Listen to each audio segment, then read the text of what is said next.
নমস্কার, শুভঙ্কর কয়াল ইউটিউব চ্যানেলের পক্ষ থেকে আপনাদের সবাইকে স্বাগত। কাল থেকে যখন থেকেই পিএসসি ওই ডব্লিউবিসিএস এর সিলেবাস চেঞ্জ সংক্রান্ত নোটিশটি প্রকাশ করেছে, তারপর থেকে বহুজন জানতে চাইছেন ডব্লিউবিসিএস এর নতুন সিলেবাস এবং প্যাটার্ন কেমন হতে পারে। তো বহুজনকে উত্তর দিয়েছি এবং এটা নিয়ে একটা ডিটেল আলোচনা থাকবে এই ভিডিওতে। তার সাথে সাথে কয়েকটা গুরুত্বপূর্ণ ইনফরমেশন দেওয়া থাকবে। ডব্লিউবিসি 2024 নোটিফিকেশন কবে আসতে পারে সেটা নিয়ে জিজ্ঞাসা করছেন অনেকে।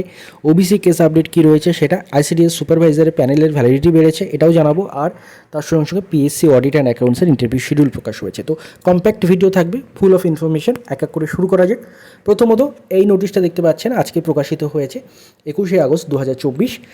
ICDS supervisor female only recruitment examination 2019। এখানে কী হয়েছে না, আইসিডিএস সুপারভাইজারের যে প্যানেলের ভ্যালিডিটি সেটা কিন্তু ইনক্রিজ হয়েছে। কী বলছে দেখুন, in the context of the extension of the validity of residual panel of the candidates for appointment to the post of ICDS supervisor female only under the Department of Women and Child Development and Social Welfare on the basis of the result of ICDS supervisor female only recruitment examination 2019 advertisement number 8/2019 is it is hereby notified for all the concerned that the same has been extended up to 30/1/2025 অর্থাৎ 30শে জানুয়ারি 2025 পর্যন্ত ICDS সুপারভাইজারের প্যানেলের validity increase করা হলো। এর ফলে কি হবে, এর ফলে যারা নন জয়েনিং ক্যান্ডিডেটস মানে যারা তো মানে প্রথমবারই কোয়ালিফাই করে গেছেন তাদের তো কোনো সমস্যাই নেই, যদিও অনেকে জয়েনিংয়ে খুব ডিলে হচ্ছে তাদেরও, বাট যারা নন জয়েনিং ক্যান্ডিডেট রয়েছেন তারা কিন্তু আশার আলো দেখতে পারেন, কারণ প্যানেলের ভ্যালিডিটি বাড়লো মানে আপনাদের কাজ হবে এইবার পিএসসিতে গিয়ে বারবার ওদেরকে প্রেশারাইজ করা, যদিও আপনারা প্রেশারাইজ করেছেন বলেই এই ভ্যালিডিটি ইনক্রিজ হয়েছে, আরও প্রেশারাইজ করা যাতে আপনাদের নন জয়েনিংয়ের লিস্টে কিন্তু বা নন জয়েনিং ভ্যাকান্সিটা যদি দেয়। তো এটা আপনাদের কাজ হবে এখন থেকে নিজেরা জোটবদ্ধ হয়ে আপনারা গিয়ে পিএসসিতে কিন্তু এই জিনিসটা তুলবেন যে নন জয়েনিংয়ের ভ্যাকান্সি যাতে ডিক্লেয়ার করা হয়, কারণ প্যানেলের ভ্যালিডিটি একবার বেড়েছে, বারবার হয়তো বাড়বে না, তো সেই বিষয়ে আপনারা সচেষ্ট থাকবেন। এবার পরের ইনফরমেশন সেটা হচ্ছে, এটাও আজকের নোটিশ পিএসসির, West Bengal audit and account service recruitment examination 2021 advertise number 12/2021। কী বলছে দেখুন, the personality test of the candidates of West Bengal audit and account service recruitment examination 2021 advertise number 12/2021 will commence on and from 2 September 2024, অর্থাৎ আপনার interview শুরু হচ্ছে 2 September 2024 থেকে। যারা audit and accounts যারা ইন্টারভিউর ক্যান্ডিডেট রয়েছেন 2021-এর তাদের ক্ষেত্রে a detail program of the personality test along with the relevant information will be provided in the commission website. Commission website আপনারা মাঝে মাঝে চেক করবেন, আপনাদের কিন্তু সমস্ত ডিটেল ইনফরমেশন ওরা দিয়ে দেবে পার্সোনালিটি টেস্ট সংক্রান্ত এবং রিলেভেন্ট কী কী ডকুমেন্ট এটসেট্রা লাগবে, সেটাও এই psc.wb.government.in এই ওয়েবসাইটে আপনারা পেয়ে যাবেন ইন ডিউ কোর্স, এবং candidates are requested to follow the website for the details in this regard. তো আপনাদের রেগুলারলি ওয়েবসাইট ভিজিট করতে বলছে। আচ্ছা, এবার আরেকটা ইনফরমেশন যেটা বহুজন আপনারা জানতে চান, ডব্লিউবিসি 2024 নোটিফিকেশান কবে আসবে। 2025-এ তো সিলেবাস চেঞ্জ হয়ে যাচ্ছে, 2024 অনেকে পাখির চোখ করছেন, অনেকের কাছে এইটা লাস্ট অ্যাটেম্প তারা করতে চাইছেন, যদিও আমার বিশ্বাস আপনারা ম্যাক্সিমাম জনই ডেসক্রিপটিভ প্যাটার্নেও নিজেদেরকে অভিযোজিত করে নিতে পারবেন, তবুও বহুজন এটাকে লাস্ট অ্যাটেম্প ভাবছে এবং 2024 নিয়ে তারা খুব চিন্তিত এবং তারা জিজ্ঞাসা করছে নোটিফিকেশান কবে আসবে, যে ডিসেম্বরের 15 তারিখ সম্ভবত যে এক্সাম ডেট দেওয়া রয়েছে সেই ডেটে এক্সাম হচ্ছে কি হচ্ছে না। দেখুন, আপাতত এই জিনিসটা আটকে রয়েছে কিন্তু ওবিসি কেসের ওপর। সুপ্রিম কোর্টে ওবিসি সংক্রান্ত কেস হয়েছে, আপনারা জানেন যে প্রথমে হাইকোর্টে ওবিসি কেসে কী হয়েছিল, হাইকোর্ট রায় দিয়েছিল যে 2010-এর পরে বহু ওবিসি সার্টিফিকেট সেটা কিন্তু সুপ্রিম কোর্ট বাতিল করে দিয়েছে। তো সেই ক্ষেত্রে সেই কেসটা নিয়ে কিন্তু স্পেশালি পিটিশন এসএলপি করেছে আমাদের যে বিভিন্ন ওবিসি সংগঠন বলুন, এবং তার সঙ্গে সঙ্গে স্টেট অফ ওয়েস্ট বেঙ্গল মনে হয় সেখানে পার্টি রয়েছে, তো তারা কিন্তু সুপ্রিম কোর্টে গেছে এবং সুপ্রিম কোর্টে এই কেসটার জন্য কিন্তু রাজ্য সরকার ডব্লিউবিসিএস সহ বিভিন্ন নোটিফিকেশান হোল্ড করে রেখেছে। তো আপাতত রাজ্য সরকারের উপর ডিপেন্ড করছে, যদি কেসটা তাড়াতাড়ি মিটে যায়, যদি একটা কোনো ফয়সালা চলে আসে তাহলে নোটিফিকেশান বার করে দেবে, এবং যদি নাও মেটে তাহলে রাজ্য সরকারের কাছে এই ডিসক্রিপশনও কিন্তু রয়েছে যে হাইকোর্টের যে নির্দেশটা বর্তমানে সেটা এখন বহাল রয়েছে, সেটার ভিত্তিতে নোটিফিকেশান বার করা। যেটা হাইকোর্ট মাফ করবেন, রাজ্য সরকারের কাছে এই ডিসক্রিপশন রয়েছে যে হাইকোর্টের যে ডিসিশন সেটার ভিত্তিতে নোটিফিকেশান বার করা। তো এটা পুরোপুরি রাজ্য সরকারের উপর ডিপেন্ড করছে, রাজ্য সরকার যদি ছাড়পত্র দিয়ে দেয় সঙ্গে সঙ্গে নোটিফিকেশান পাবলিশ হয়ে যাবে। তো প্রথমত এই যে কেসটা, এই কেসটা মিটে গেলেই মনে হয় রাজ্য সরকার সচেষ্ট হবে এই বিষয়টা। তো এই কেসটার পরবর্তী পরবর্তী শুনানির ডেট রয়েছে কিন্তু এটা কিন্তু কম্পিউটার জেনারেটেড ডেট, মানে একটা টেন্টেটিভ ডেট। সুপ্রিম কোর্টের ওয়েবসাইটে গেলে আপনারা পেয়ে যাবেন 27/8/2024 তারিখে কিন্তু পরবর্তী কেসের ডেট রয়েছে, যেটা আমি গত রাত্রে আপনাদের জানিয়ে দিয়েছিলাম। তো 27 তারিখ পরবর্তী শুনানির ডেট রয়েছে এবং আশা করা যায় তাড়াতাড়ি মিটে যাবে, যেহেতু এটা এসএলপি বা স্পেশাল লিভ পিটিশনে দাখিল হয়েছে মামলাটা। এবার আমাদের মূল যে আলোচ্য বিষয় সেটা হচ্ছে ডব্লিউবিসিএসের সিলেবাস, সেটা কেমন হতে পারে, নতুন প্যাটার্ন কেমন হতে পারে। দেখুন, এই সংক্রান্ত একটা ইনফরমেশন বা একটা বলা যায় প্রপোজ সিলেবাস, সেটা কিন্তু 15 মার্চ 2023 তারিখে কিন্তু কলকাতা গেজেটে কিন্তু পাবলিশ হয়েছিল। তো সেখান থেকেই আমি এটা তুলেছি, সেই প্রপোজ সিলেবাস। যদিও এটা কিন্তু অবিকল থাকবে না, এখানে অনেক অ্যামেন্ডমেন্ট হবে, বাট আমি আপনাদের যে জিনিসটা বোঝাতে চাইছি, এই যে প্রপোজ সিলেবাস এবং তার সঙ্গে সঙ্গে ইপিএসসির যে সিলেবাস এবং প্যাটার্ন, সেটার একটা কিন্তু মিথস্ক্রিয়ার মাধ্যমে কিন্তু নতুন একটা সিলেবাস আসবে, এটুকু আমরা বলতে পারি।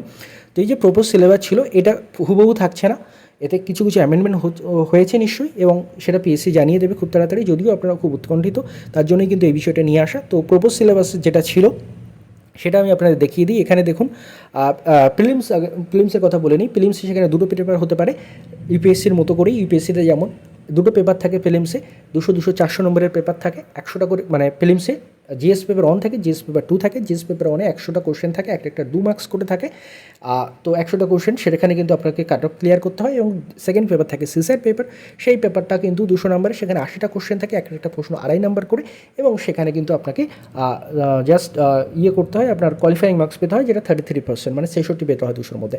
এই হচ্ছে ইউপিএসসির নিয়ম, এবং সেটাই আশা করা যায় ডব্লিউবিসিএসেও লাগু হবে। অর্থাৎ একটা জিএস পেপার থাকবে, একটা সিসার পেপার থাকবে ফর প্রিলিমস, এবং তার জন্য, এবং সেই প্রিলিমসে আপনাকে কিন্তু জিএস পেপারে কাট অফ ক্রস করতে হবে, সিসার পেপারে কিন্তু কোয়ালিফাই করতে হবে। এই রুলটা হয়তো ইউপিএসসিতে যেটা রয়েছে সেটা কিন্তু ডব্লিউবিসিএস ফলো হবে। আমি ইউপিএসসির সিলেবাসটা এখানে তুলে রেখেছি আপনাদের দেখানোর জন্য। তো এরপরে আসছে মেন্সের ক্ষেত্রে ডব্লিউবিসিএসের যে প্রপোজ সিলেবাস ছিল, যেটা 15 মার্চের গেজেটে প্রকাশ করেছিল, সেখানে কী কী বলছে দেখুন। পেপার 1-এ তারা বলছে দেখুন, ইংলিশ এসে অ্যান্ড কম্পোজিশন, এটা গ্রুপ ABCD, এই মানে সবার জন্যই কিন্তু এগুলো কম্পালসারি, শুধু অপশনালটা সিডি এর জন্য কম্পালসারি নয়। তো ইংলিশ এসে অ্যান্ড কম্পোজিশন 250 নম্বরের পেপার একটা প্রপোজ করেছিল। Then tradition and culture of Bengal, এটাতে একটা 250 নম্বরের একটা পেপারের প্রপোজিশন এসেছিল সেই সময়। দেন জেনারেল স্টাডিজ পেপার 1-এর একটা 250 নম্বরের পেপার, জেনারেল স্টাডিজ পেপার 2-এর একটা 250 নম্বরের পেপার, জেনারেল স্টাডিজ পেপার 3-এর একটা 250 নম্বর পেপার, এবং জেনারেল স্টাডিজ পেপার 4-এর একটা 250 নম্বরের পেপার। এবং তার সঙ্গে সঙ্গে অপশনাল সাবজেক্ট যেটা রয়েছে সেটা শুধু গ্রুপ AB এর জন্য। তো আর তার সঙ্গে সঙ্গে পার্সোনালিটি টেস্টে গ্রুপ AB এর জন্য গ্রুপ এতে 200, গ্রুপ বিতে 200, গ্রুপ সিতে 150, গ্রুপ সিতে 150, গ্রুপ ডিতে 100। তো এই হচ্ছে ব্যাপার। তো আশা করি আপনারা দেখতে পাচ্ছেন, এটা স্ক্রিনশট নিয়ে নিতে পারেন। এটা অবিকলেই থাকবে না, এখানে অনেক অ্যামেন্ডমেন্ট হবে। তো এই হচ্ছে ব্যাপার। তো এটা স্ক্রিনশট আপনারা নিয়ে নিতে পারেন। আলটিমেটলি গ্রুপ এর জন্য বলা হচ্ছে টোটাল মার্কস মেন্স এবং ইন্টারভিউ মিলিয়ে 2200, তার মধ্যে র্যাঙ্ক নির্ধারিত হতে পারে। গ্রুপ বি এর ক্ষেত্রেও 2200, গ্রুপ সি এর ক্ষেত্রে 1650, গ্রুপ ডি এর ক্ষেত্রে 1600।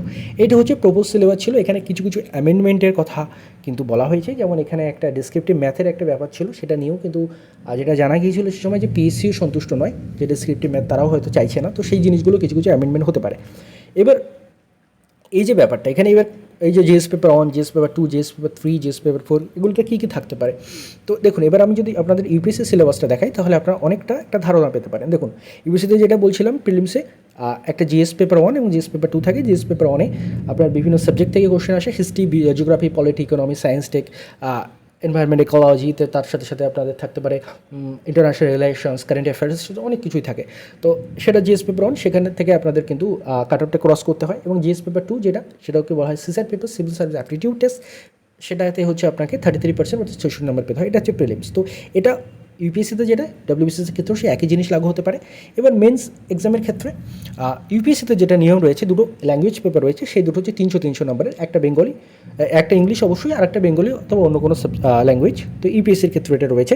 তো কিন্তু এই 300 যে 600 নম্বর, এটা কিন্তু মেরিট লিস্টে ক্যালকুলেটেড হয় না, এটা জাস্ট কোয়ালিফাই করতে হয়। অর্থাৎ এখানেও কিন্তু আপনাকে ওই 33% মতো মার্কস পেতে হয়।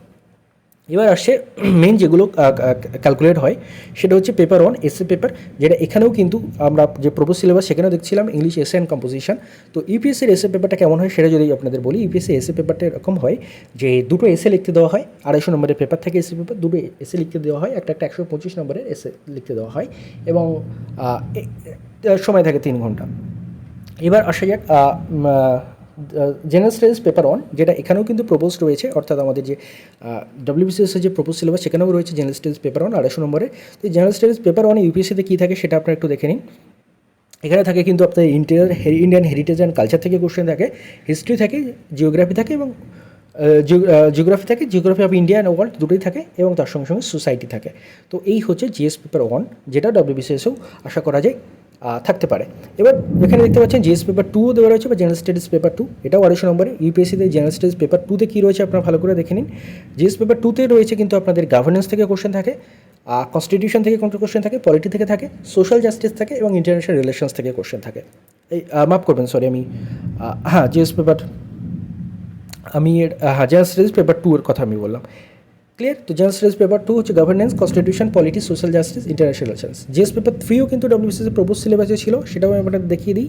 জেনারেল স্টাডিজ পেপার 3, এটাও 250 নম্বরের একটা পেপার, সব পেপারগুলোই 250 নম্বর করে। এবং এই জিএস পেপার 3-তে কী রয়েছে আপনারা একটু দেখে নিন। টেকনোলজি থেকে কোশ্চেন থাকতে পারে, মেনলি সায়েন্স টেক, দেন ইকোনমিক ডেভেলপমেন্ট থেকে থাকতে পারে, বায়োডাইভার্সিটি থেকে থাকতে পারে, এনভায়রনমেন্ট থেকে, সিকিউরিটি অ্যান্ড ডিজাস্টার ম্যানেজমেন্ট, এটাই কিন্তু ইউপিএসসির সিলেবাসে রয়েছে।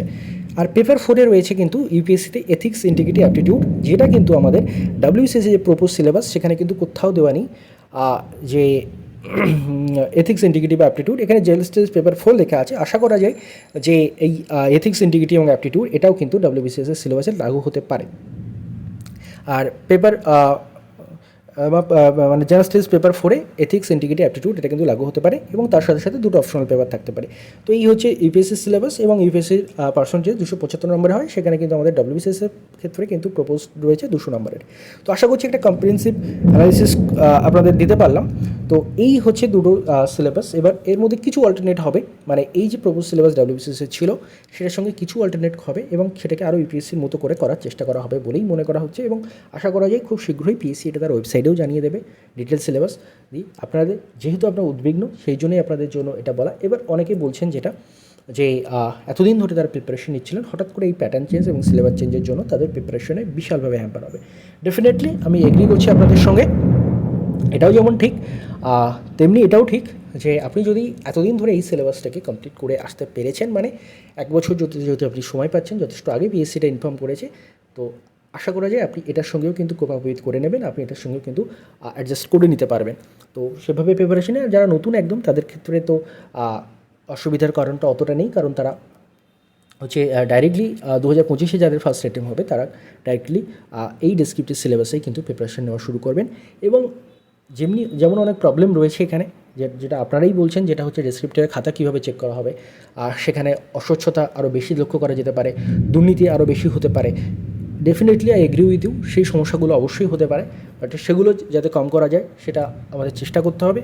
যেহেতু সিলেবাস চেঞ্জ করার অথরিটি পিএসসি রয়েছে, আমরা তো সেটা গিয়ে আটকানোর কোনো পাওয়ার আমাদের নেই, কারণ একটা এক্সাম নিয়ামক সংস্থা, তারা যেটা ডিসাইড করবে সেই অনুযায়ী পরীক্ষার্থীদের পরীক্ষা দিতে হবে। সেটা চেঞ্জ করার ক্ষমতা আমাদের কারণ নেই, বাট আমরা সবাই মিলে যেটা করতে পারি যে ডেসক্রিপটিভ প্যাটার্নেও যাতে দুর্নীতি না হয়, সেখানেও যাতে খাতা দেখার ক্ষেত্রে অনিয়ম না হয়, কাউকে খুব বেশি নাম্বার কাউকে কম নাম্বার না দিয়ে দেওয়া হয়, মানে ইনজাস্টিস করা যাতে কারোর সাথে না হয়, সেই বিষয়টাও কিন্তু আমাদের দেখতে হবে। এবং আর চেষ্টা করতে হবে আমাদের যে আরও স্বচ্ছভাবে সেটা কী করে হয়, দরকার হলে আরটিআই যেটা করা হয় পিএসসিতে, সেটার রিপোর্ট যাতে খুব তাড়াতাড়ি চলে আসে, যাতে কারো যদি ডাউট হয় যে নাম্বার পাচ্ছে ডেসক্রিপটিভ পেপারে তার থেকে তার বেশি পাওয়ার কথা, তাহলে যে তাড়াতাড়ি আরটিআই করে তার মার্কসটা জানতে পারে, বা তার মার্কস বলা ভুল, তার মানে পুরো পেপারটা দেখতে পারে।